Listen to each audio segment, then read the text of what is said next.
Brian Wilson, Mary Catherine Ham, today's newsmakers, and you. The Morning Majority, 630. WMAL. 6:37 on WMAL, and it's July 4th weekend, and it is the nation's capital, and there's so much going on that it might get overwhelming. Yep. That's why you're leaving town. I know. Hey, I've got a plan, all right? I got a plan in place. That's all that matters. Sarah Zlotnick of the Washingtonian is here to clue us in on what the good stuff is. How's it going, Sarah? Great. Thanks for having me. Yeah, glad to have you. So, there's a ton going on. If you're a family or a person looking for something to do, what are some tips for sort of optimizing your Washington July 4th experience?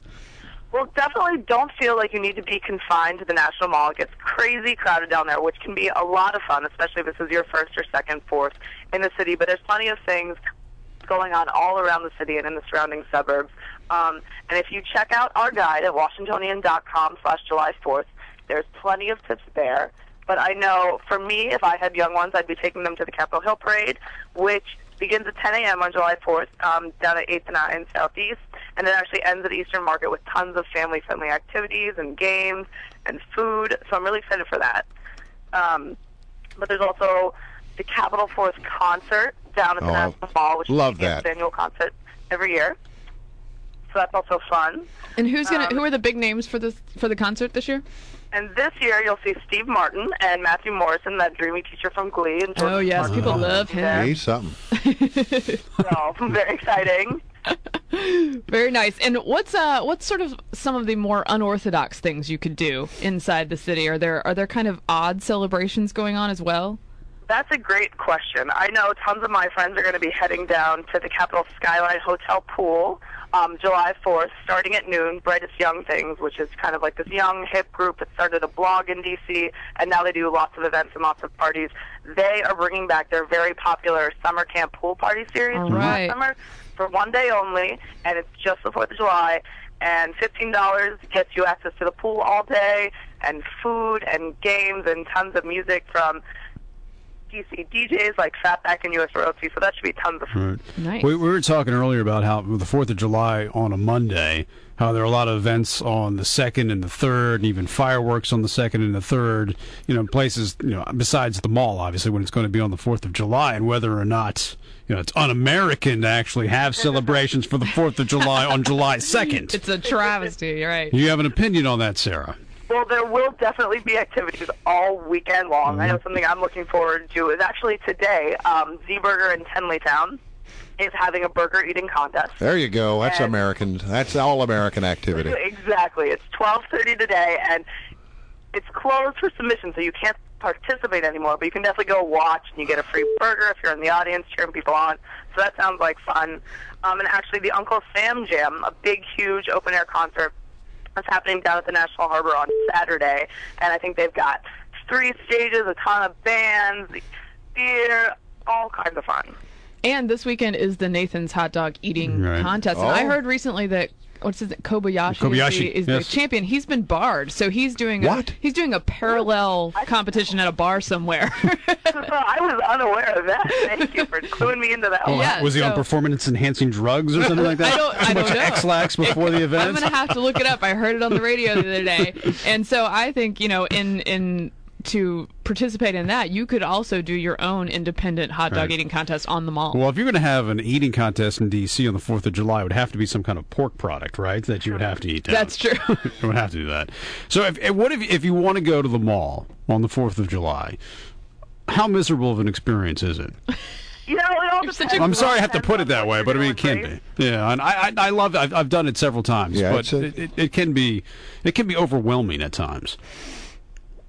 Oh, yeah, absolutely. But I think if you're looking for the true DC experience, I can't knock them all. I've had lots of fun. I've also been overcrowded and felt like I couldn't see the fireworks. But, at the end of the day, I think that's the true way to do it. There's plenty of fun ways to go, but if this is your first or second time in the city and you really want to make it special, I'd be down at the mall there with you. I always like going down right there underneath the Washington Memorial and attending that little concert at the amphitheater. And about 3 years ago, I actually got invited to play with the Gatlin brothers. Oh, nice! I actually got to go on stage in front of 2,000 10 or 15,000 of my closest friends and play with the Gatlin brothers. It was more fun than the law allows it, but it's always a good experience down there. Well, I've played with the Ham brothers several times. Those are my brothers. I played the cowbell in elementary school. Is that more cowbell or the triangle? Where is the best place, do you think? I mean, that you can actually go to, not necessarily if you're a VIP, but just a regular Joe to watch the fireworks on the mall. You have to be down there. You know, you don't have to be right down there. In terms of the mall, I mean, there's plenty of other places around the city where you can get just as stellar views and it's less crowded. One thing, if you're a photographer and you're really looking to get some great shots, if you go down to the Iwo Jima Memorial in Roslyn, there's that's great. There. Yeah, there's lots of pretty angles. Another really fun place is actually. Hold on, you cut out. Would you say that again? Another fun place is where? Another fun place is actually up north, further in the city. It's actually right by my house, just above 11th and Florida. Okay. Cardozo High School is a very, very popular place to watch the fireworks. Well, can we just come to your house then? Maybe you'll put on some hot dogs, invited, right? hamburgers. We'll have a great time. Some watermelon. It'll be great. Quick question, too. If you're bringing stuff to the mall with you, are there guidelines about what you can and cannot bring? It depends on which area you're sitting in. For instance, a Capitol Fourth, that concert that I talked about, you're allowed to bring food down there. Where else is food definitely allowed? In terms of food is generally allowed, but if you want to grill out, that is kind of a no-go. And there is a park in Arlington, let me think. I think it's down by Arlington Cemetery that actually does allow you. There's grills out there, and you can actually grill. So it's let's cut to the chase. Mary Catherine wants to know if you can bring alcohol. She just wants to know if you can bring. I would leave it at home, Mary Catherine. Hey, I'm asking for the people. That's right. And you know, one other thing, I hate to be your mama, but you got to bring sunscreen and water. Be my mama. Yes. And by the way, do not bring alcohol because you will have an encounter of the most unpleasant kind with the National Park Police. Very true. All right, Sarah. Good to talk to you. Thanks for coming on the show. I appreciate it. Thanks. Have a great day. Sarah Zlotnick from the Washingtonian Magazine here on the Morning Majority.